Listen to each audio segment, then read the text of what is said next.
دول بيضربوا على الطعام، يعني دول كده مثلا شويه في 60 واحد.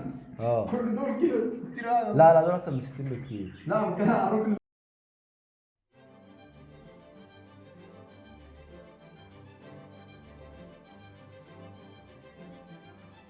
برضه يعني الناس بتسأل دايما في مشروع تربية الفراخ ده عن حاجة اسمها الجرد. لا من ناحيه الجرد، لا الجرد كان من يعني من كنا احنا الثلاثه، كنا احنا الثلاثه حلاوة شركاء. المشروع كلها في الجرد. كنا بنستنى فعلا مرحله الجرد دي، يعني حتى لو انا مثلا لو واحد صاحبنا كان في مشوار كان بيجي مخصوص يجرد معانا تمام.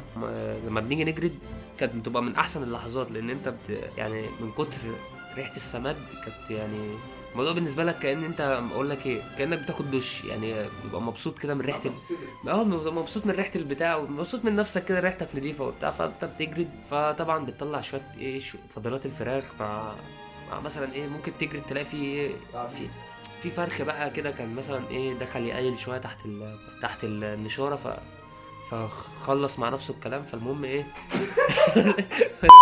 قررت اراضي نفسي بنفسي. تلاقي الفرخ نازل يا معلم، نازل عادي يعني لا بيولع عليه، هو نازل بس نازل يقعد مع نفسه خمسة هدوء تحت النشاره، فيلاقي ان هو خلاص الزمن خلاص جه عليه وبتاع، فتلاقي الفرخ بدل ما هو مثلا كان كده، الفرخ بقى كده، هو بقى حته واحده كده بقى سندوتش، فالمهم ايه بتستعملوا ورق يعني. يعني بالذات كده جوه. حته الجرد السماد اللي انت كان بيبقى تحت الفراخ، الموضوع ده كان مربح جدا، لان انت من كتر ما انت يعني مش عارف اقول لك ايه، يعني من كتر ما هي شغلانه قذره، فانت يعني ممكن تكون ايه، انا مش عارف والله، بس لو جبت حد يشتغل يشيل الكلام ده انا هديله مثلا مليون جنيه، لان الموضوع صعب جدا يعني، فالمهم ايه. على فكره من مميزات برضو موضوع مشروع الفراخ ده، اللي اي حد يربي فراخ عنده في البيت او كده ما بتحتاجش حاجه اسمها فيروسات. لا لا دبان او كده. ما فيش بالعكس انت هو بتستمتع، بيخلص نفسه انت بنفسه. ميزه المشروع ده بيعرفك على كائنات كتير قوي من الطبيعه، يعني انت بتتعرف على مثلا من بدايه الفئران للعرس طبعا الدبان من الكائنات اللي بتطير، الناس مش قريبه منها، الناس دايما بتموتهم وبتاع، لكن لما بيبقوا في اعداد وكده الناس دي قد ايه متكاتفه، الدبان قد ايه متكاتفين وبتاع، فاللي هو انت مهما رشيتهم ببرسول مش هيطلعوا، مش هيموتوا، بيطلع تاني عادي يا باشا، في دبانه فوق اهو، اللي هو قلنا هنقسم الشغل، قلنا في رمضان طبعا احسن من احسن الحاجات اللي انت تقدر تعملها وانت صايم، ان انت تروح الكومباوند تفتح المكان اللي انت حاطط فيه الكتاكيت وتتعامل معاهم بقى، تجر لهم ميه، تحط الساعه لهم 4 العصر كده. الساعه 4 العصر او 1 الظهر مثلا وانت صايم كده، الدنيا حر جدا. الدنيا طبعا خلاص بقى يعني انت داخل على الضربه. اه بتنضف صدرك اصلا. معلش انت داخل كومباوند بتتكلم في ايه.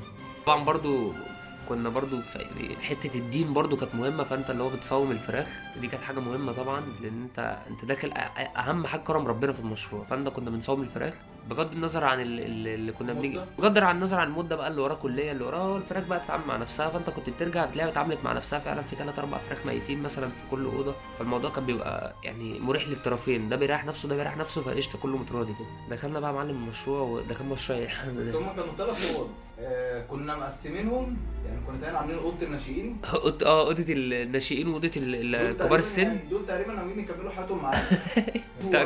كان في جزء من الفراخ كده اللي هو انت مهما اكلته مهما شربته، وهو الثبات على المبدأ مثلا كيلو 100 كيلو 100 ايه 900 جرام 700 جرام كام دي؟ اه 700 حاجه كده، حاجه قد كده، ممكن تمسك الفرخه تاكلها ممكن يشتغل بريشها، معاك حمام. ممكن تمسك الفرخه تاكلها بريشها، فاهم؟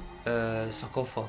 تخيل انت تبقى داخل رايح جاي يقول لك بتاع الفراخ راح بتاع الفراخ دي، فانت دي شهره، والسيره اللي بتبقى بعد ما انت تموت هي دي السيره اللي بتبقى انت بتاع ايوه الفراخ، هو مفيش فعلا احسن، يعني الواحد دايما اه بيشتغل عشان ايه؟ السيره بتاعته المسمى يعني. تمام، بتاع الفراخ راح بتاع الفراخ جه، فالمهم يا معلم قلنا بقى خلاص مش هنبيع لتجار، مش خلاص طالما مفيش تاجر مقدر الكواليتي ومقدر قلنا هنبيع للاهالي، يعني احسن الست المصريه تتعامل معاها في التجاره عامه. طبعا هتقول لك مثلا ايه، تقول لها مثلا ايه، مش انا ما بعتش معاهم والله، بس انا مش فاكر، بس انا فاكر انا ان اللي كنت ببيع بقى. انا ممكن اقدم انا الحته دي. طب عشان سيبكم أنا اللي اتعاملت سيبكم مع وليد. ماشي. قاعدين فجأة يا جماعة. اطلع بقى. معلش بس عشان الايه اهم حاجه نضاره في التصوير.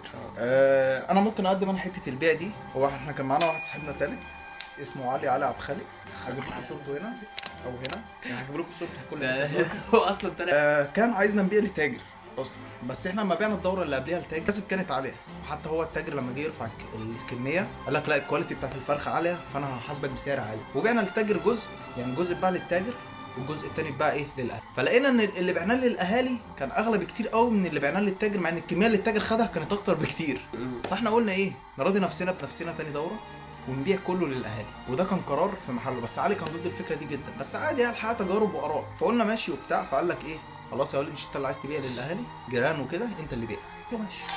المهم واحده جت طلبت فرخه، طلبت اكبر حجم عندنا، قالت لنا عايزه 2 كيلو 700. اصلا ما عندناش احنا الاوزان دي، يعني كانت ايه الاوزان دي كانت ممكن تلاقيها مثلا ايه عند يعني عند تسال اهل الخبره بقى بجد. لا مالناش ده دعوه ممكن تلاقي عندهم احنا كنت تلاقي عندنا الناشئين، ممكن تلاقي عندنا برضو يعني فراخ تشتغل معاك حمام عادي جدا. المهم جت طلبت 2700، شفنا اكبر حاجه كان عندنا كانت 2600.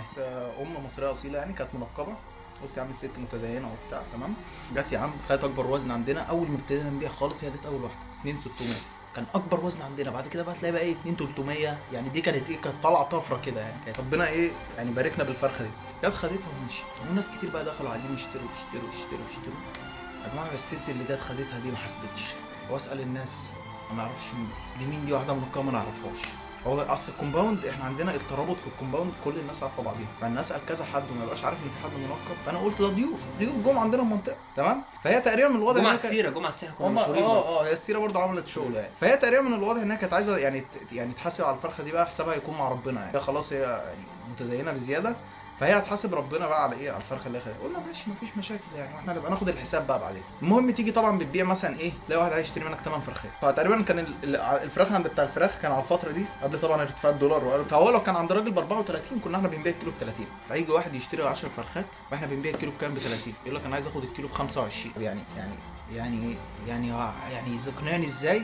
بس هو مقتنع ان يقول لك ايه هو فرق 20 جنيه من هنا لهنا فعلا كنا بننزل عادي محبه. الجيران برضو الجيران ليهم علينا خالص. المهم لمينا الغله كلها خلاص طالما انت معاك الغله تقريبا يعني ما جابتش ثمن ايجار الشقه بعد الموضوع ده كله. بس الحمد لله يعني بقول لك احنا برضو استعجلنا اجرنا في كومباوند، فالمكان كان نضيف بس لا الحمد لله ربنا كرمنا بناس. لو هنسال حاتم يعني الواحد يخش في مشروع زي كده ولا لا؟ والله انا نصيحتي لاي حد، بص مبدئيا هحذرك من حاجات كده. لما تقعد مع صحابك على القهوه وسيره المشاريع تتفتح تمام، حاول على قد ما تقدر تخترع اي مشوار اي مناسبه اي حاجه ان انت تقوم، لان سيره مشاريع الفراخ ده هتتفتح هتضطر هتلاقي نفسك اعرف ان في مكاسب كتير قوي جايه قدام وهتتحط. فانا بقول لك ابعد عن المكسب ده لانه يعني مش حلال. انا بقول لك مش حلال والله، بتعمل فيه ذنب كبير قوي ان انت يعني انت تأذي نفسك بنفسك. انت يعني مش هقول لك ايه، انت الذنب ما بتعملوش في حد، انت الذنب بتعمله في نفسك. فانا اسمع مني ابعد عن قعده المشاريع بتاعت القهوه. لو يا عم اتكلموا في مثلا كافيه، اتكلموا في عربيه قهوه، اتكلموا طبعا المشاريع الجميله بتاعت القهوه دي معروفه يعني، بس ابعد عن حته الفراخ دي لان ليها ناسها يعني. وعن تجربه شخصيه يعني شغلانه ما ينفعش اصلا يعني، ما تنفع اللي هو ايه. الفراخ دي المفروض تكبر لوحدها وتاكل لوحدها يعني، ما حدش يعتني بيها، لان تفكر تنتحر انت ممكن تروح تفتح المشروع ده يعني انت فعلا هتنتقم من نفسك، فهو هيحببك في الحياه يعني، هيرجعك تشوف انت هتجيبها من تحت قوي يعني، هتقابل الزواحف فهيحسسك بقى لا انت لا هتقابل بقى فقرات يعني هتكتشف ان نصيحه مني اي حد كاره نفسه، اي حد كاره الحياه يخش المشروع ده بجد، يبعد تماما عن فكره الانتحار، لانه كده هيموت بالبطيء في المشروع ده. فيعني باذن الله اول ما يطلع من المشروع هيحس ان هو بقى حي تاني. بجد هيطلع من المشروع هيعيش تاني، ففكره الانتحار هيكون نسيها اصلا. انسى الانتحار واعمل مشروع ضرب نار. السلام عليكم. بيعملوا كده اليوتيوبرز ولا ايه؟ بيعملوا كده